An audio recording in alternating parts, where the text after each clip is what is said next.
فکر استاد نیز با من رشد کرد.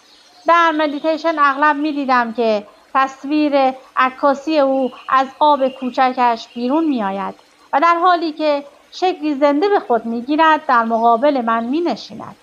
وقتی می‌خواستم پاهای نورانی او را لمس کنم تغییر می‌کرد و دوباره تبدیل به تصویر می‌شد.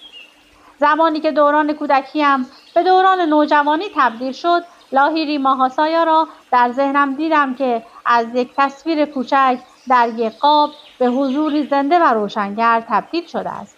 من همیشه در لحظات سخت و دشوار یا سردرگمی به او متوسل می شدم و مسیر آرام بخش او را در درون خود می دیدم.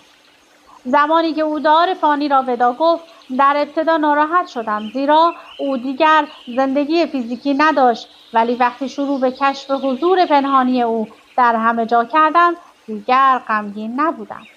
او اغلب به شاگردانش که بیش از حد مشتاق دیدن او بودند نامه‌ای با این مضمون می‌نوشت: چرا به دیدن استخوان و گوشت من بیایید در حالی که من همیشه در دسترس دید معنوی شما هستم؟